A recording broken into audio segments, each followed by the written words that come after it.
मित्रों, दर्शकों, साथियों, आपका आज मैं जो बात करने जा रहा हूं, देखिए क्या मजा देखें आप कि जब बड़े लोगों में दोस्तियां होती हैं, टूटती हैं, तो कैसे सारा मीडिया उसके पीछे पागल की तरह उसको प्रकाशित करता है। मतलब जो पुराना सिद्धांत है ना, कि अगर इंसान को कुत्ता काटे तो खबर नहीं है, अगर आदमी कुत्ते को काट ले तो खबर बन जाती है। हाँ, मैं बात कर रहा हूँ अमेरिकी राष्ट्रपति डोनाल्ड ट्रंप और बिलियनियर, बड़े उद्योगपति, बड़े उद्योग को चलाने वाले, इलेक्ट्रिक कार टेस्ला जैसे को चलाने वाले, सोशल मीडिया का एक्स जो प्लेटफॉर्म है उसके मालिक, उनके बीच में पहले दंत कटी दोस्ती थी। दोनों ने एक दूसरे के साथ पींगे बढ़ाई, बड़ा प्यार था आपस में। और फिर क्या हुआ, एलन मस्क और डोनाल्ड ट्रंप में झगड़ा शुरू। डोनाल्ड ट्रंप को राष्ट्रपति बनाने में एलन मस्क का महत्वपूर्ण योगदान रहा, इसमें दो बातें नहीं हो सकती, दो राय नहीं हो सकती मेरा मानना। अब उसको डोनाल्ड ट्रंप माने या न माने ये उनके ऊपर है। अब देखिए, मजा देखिए कि डोनाल्ड ट्रंप भी बिजनेसमैन है, एलन मस्क भी बिजनेसमैन है। और दोनों में ये हुआ कि एक वक्त पर एलन मस्क ये कहने लगे कि डोनाल्ड ट्रंप से बढ़िया कोई राष्ट्रपति नहीं हो सकता। उन्होंने उनकी कैंपेन में करोड़ों डॉलर खर्च कर डाले। और यही नहीं, जो डोनाल्ड ट्रंप का एक बड़ा नारा है, मेक अमेरिका ग्रेट अगेन, मतलब अमेरिका जो कभी ग्रेट होता था और अब ग्रेट नहीं है, उसको दोबारा ग्रेट बनाना है। अब जब मैं आपको ये बोलता हूँ, तो आपको ये नहीं लगता कि और भी कहीं इस प्रकार के नारे दिए जाते हैं, सपने बिने जाते हैं, बड़ी बड़ी बातें की जाती हैं? तो डोनाल्ड ट्रंप ने भी ये नारा देकर वो राष्ट्रपति बने। एलन मस्क ने उनको सपोर्ट किया। और एक बड़ा वायदा जो डोनाल्ड ट्रंप ने अपनी कैंपेनिंग के दौरान, जब वो अमेरिकी जनता को लुभा रहे थे कि उनको वोट मिले, वोट दिए जाएं, तो कह रहे थे कि जो अमेरिकी केंद्रीय सरकार है उसके खर्चे बहुत ज्यादा हैं। मैं अगर राष्ट्रपति बनूंगा तो मैं उन खर्चों को कम कर दूंगा। अच्छा भाई, जनता को बड़ा पसंद आया कि भाई सरकारी खर्चे ज्यादा होते हैं, हमारे टैक्स के पैसे से वो खर्चे किए जाते हैं, कम होंगे, हमको फायदा होगा और कहीं इस पैसे का उपयोग होगा, उनको वोट मिले। एलन मस्क को राष्ट्रपति डोनाल्ड ट्रंप ने सत्ता संभालते ही उनको एक बड़ा दे दिया, डिपार्टमेंट सौंप दिया। उनको ये जिम्मेवारी दी गई कि सरकारी खर्चे कैसे कम किए जाने चाहिए, और कम किए जाने लगे। अब देखिए उसमें ये हुआ, यहां तक हुआ, जो समाज में जो कमजोर वर्ग था, जैसे कि आप समझें अश्वेत, जैसे कि महिलाएं, जैसे कि हमारे अमेरिका में एक बड़ा मूवमेंट है जिनमें सेक्स परिवर्तन जिसमें होता है, जिसको कहा जाता है, उनके लिए कानून पास किए गए थे कि उनको कुछ सामाजिक सहायता दी जानी चाहिए, उनको नौकरियों में प्रेफरेंस दी जानी चाहिए। वो सब आकर एलन मस्क ने समाप्त करना शुरू किया, बहुत से ऑफिस को बंद कराना शुरू किया। और उससे उनको वहां के न्यायालयों में, वहां के सोशल मीडिया प्लेटफॉर्म्स पर, जनता में उनका काफी विरोध हो रहा था। अब एलन मस्क जहां अमेरिकी राष्ट्रपति के जो दिए गए वायदे थे उनको पूरा करने का प्रयास कर रहे थे, वहां डोनाल्ड ट्रंप ने इस बीच में एक बिल लाया, ब्यूटीफुल एंड बोल्ड बिल, जिससे अमेरिकी जो राष्ट्रीय कर्ज है वो दुगना होने की आशंका हो। और ये मुद्दा बना एलन मस्क का और डोनाल्ड ट्रंप के बीच। अब होता ना कि जब सत्ता में पहुंच जाता है, चुनाव जीत जाता है कोई इंसान, तो उसके दिमाग उलट जाते हैं। वो समझता है, समझने लगता है कि सब कुछ मेरी वजह से हो रहा है, मैं ही केंद्र हूं सत्ता का, मैं जो चाहे कर सकता हूँ, मैं कानून को बदल सकता हूँ, मैं संविधान को बदल सकता हूँ, मैं सब कुछ अलट पलट कर सकता हूँ। अमेरिकी राष्ट्रपति के पास बहुत शक्तियां हैं, पर वो भी संविधान के अंतर्गत आता है।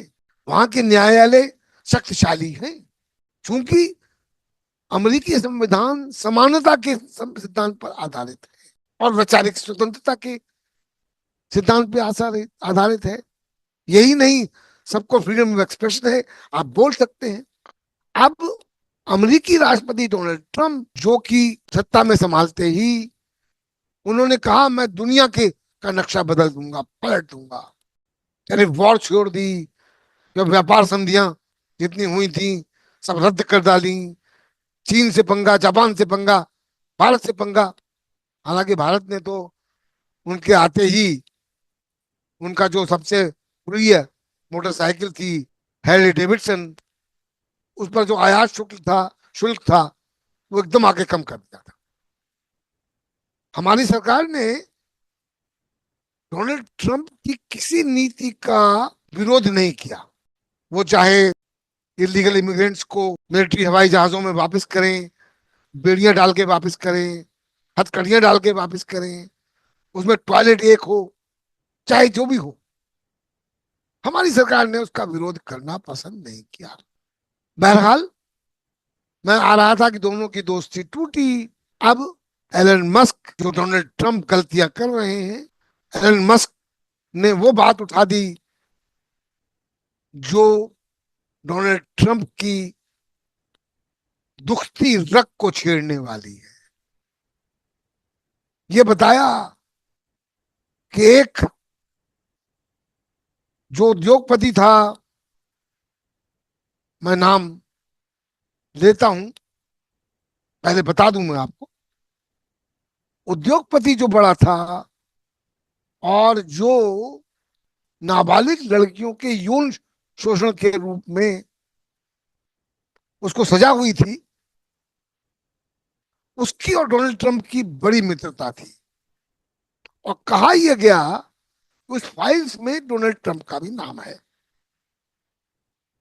इस बात की चर्चा एलन मस्क ने कर दी। अब देखिए आने वाले दिनों में क्या होता है। बड़ा मजेदार वहां अमेरिका में खेल चल रहा है, एक मूवी की तरह चल रहा है। देखिए, कुल मिलाकर आप देखें, जब हमारे पॉलिटिकल लीडर्स पॉलिटिकल लीडर्स खुलकर बिजनेसमैन को प्रमोट करते हैं, तो इस प्रकार की विसंगतियां उभरना स्वाभाविक है। देखिए, कुल मिलाकर इस जो डोनाल्ड ट्रंप और एलन मस्क के बीच में जो ये सब वाक युद्ध शुरू हुआ, जो आपस में तू में हो रही है, कौन गलत कौन सही, ये तो आने वाला समय बताएगा। हालांकि मेरा विचार अगर आप पूछे तो एलन मस्क यहाँ पर ज्यादा सही है डोनाल्ड ट्रंप के मुकाबले में। बहरहाल, वहां एक बिजनेसमैन है, अमेरिका में बोलने की आजादी है, फ्रीडम एक्सप्रेशन है, वहां का बिजनेसमैन भी खुलकर बोलता है। हमारे देश में बिजनेसमैन बोलने से कतराते हैं, मुद्दों पर कोई स्टैंड नहीं लेते। आप देखें ना, कांग्रेस ने तो कह ही डाला। कांग्रेस ने क्या कहा कि ख्याल रखिए, देखिए अदानी और मोदी जी के जो संबंध हैं, उनसे डोनाल्ड ट्रंप और एलन मस्क को सबक लेना चाहिए था। किस प्रकार से गौतम अदानी गौतम अदानी के उद्योग समूह की जो वृद्धि हुई है 2014 में, कितना उसकी कीमत थी उनके उद्योगों की, और आज कितनी है 11 साल बाद। ये आंकड़े मतलब 20 गुना 50 गुना तक बढ़ जाए तो प्रश्न तो उठते हैं ना। देखिए, कुल मिलाकर गौतम अदानी जी को देश विदेशों की यात्राओं पे साथ ले जाना, खबरें आना श्रीलंका में, म्यांमार में, ऑस्ट्रेलिया में, और कहाँ कहाँ उनको सी पोर्ट्स में, इंफ्रास्ट्रक्चर के एरिया में। भारत में तो उन्होंने किया ही, एयरपोर्ट्स, सी पोर्ट्स, ये सब प्रबंधन के उनको मिलते गए, कोल के एरिया में, इधर उधर। पर वो यहाँ पर अभी दोनों में एक दूसरे को प्रोटेक्ट करते हैं। और वहां क्या हुआ, अमेरिका में बिजनेसमैन जब अलग हुआ तो खुल के बोल रहा है। ये अंतर है। तो देखिए आगे आगे क्या होता है, इस पर हम आगे भी चर्चा करेंगे। आज बहरहाल इतना ही। अगर आपको पसंद आया हो उसको लाइक कीजिए, कमेंट कीजिए और सब्सक्राइब कीजिए। देखिए, मैंने तुलना इंडिया और अमेरिका की परोक्ष रूप में करी है, सीधे नहीं कर रहा हूं। कभी इस पर सीधे भी करना पड़ेगा, जब मैं आंकड़ों के साथ। आज मैंने उसको इसलिए नहीं कहा कि ये मुद्दा नहीं, मेरा मेन मुद्दा आज डोनाल्ड ट्रंप और एलन मस्क में जो संबंध विच्छेद हुआ है, जो डाइवोर्स हुआ है, जो उनमें अनबन हुई है, वो मेरा मुख्य मुद्दा था। इसलिए आज इतना ही। अगले सीधी सीधी सी बात में आपके साथ कोई और टॉपिक लेके आऊंगा। नमस्कार।